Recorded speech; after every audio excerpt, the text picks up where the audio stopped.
اعوذ باللہ من الشیطان الرجیم بسم الله الرحمن الرحیم. د ټولو نه مخکې خپل ګران استاد محترم جناب عباسین صوفزی صاحب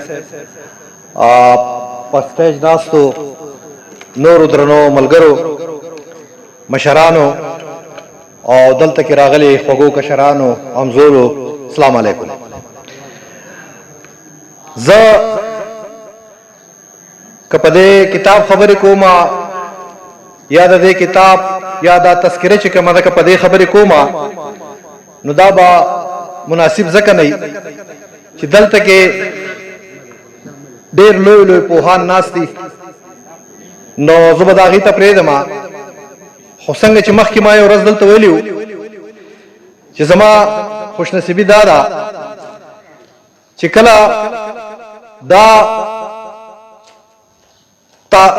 ټولنه تحریک کېدو نو په هغه ورځ باندې زما د دوو کتابونو دلته مخکتنه وه او باسین صوفزی صاحب هم راغلی او د هغې ورځې نه دا تحریک شو، نوم بدل شو. نو یو خدا خپله خوشبختي ګڼمه چې د دې تحریک د شروع نه زه یو حصه وم.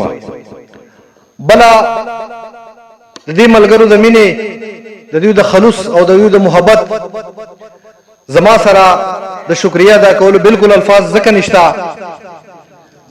چې دوی په هر یو ځای کې او په هر وخت کې ما ته خپل یو خاص مقام را کړی دی چې هغه زما د حیثیت نه زما د دغه نه ډېر چوت دی.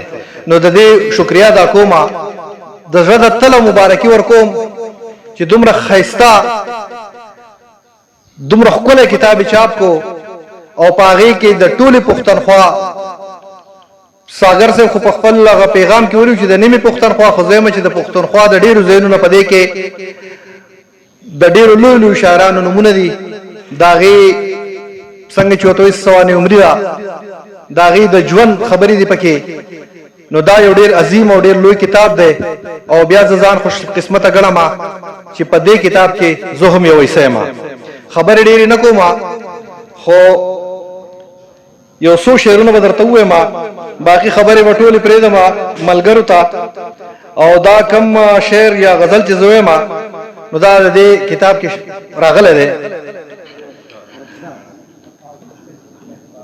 سر یې عرض دی چې ښی په خندا او په حساب دوکه را کړې ده، ښی په خندا او په حساب دوکه را کړې ده، ژوند راله د ژوند په هر یو باب دوکه را کړې ده.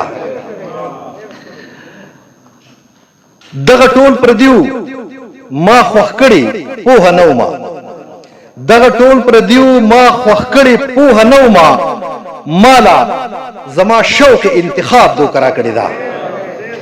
دغه ټول پردیو ما خوښ کړي پوهه نه ومه، مالا زما شوق انتخاب دوکه را کړې ده.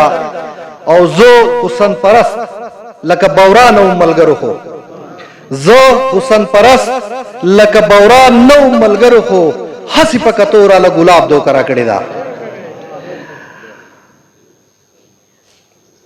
او بل یو شعر دی چې دا چې مونږ بېوسه او بدحاله زندگی کوو، دا چې نن بېوسه او بدحاله زندگی کوو، دا راله د خپل کلي جناب دوکه را کړې ده. دا چې نن بېوسه او بدحاله زندگی کوو، دا راله د خپل کلي جناب دوکه را کړې ده. او اظهار صاحب یو شعر دی چې اخرنی ویلي دروغ دي په پردو کې د رښتیاو، ویلي دروغ دي په پردو کې د رښتیاو، یار څنګه نظیره په نصاب دوکه را کړې ده. او ژوند راله د ژوند په هر یو باب دوکه را کړې ده.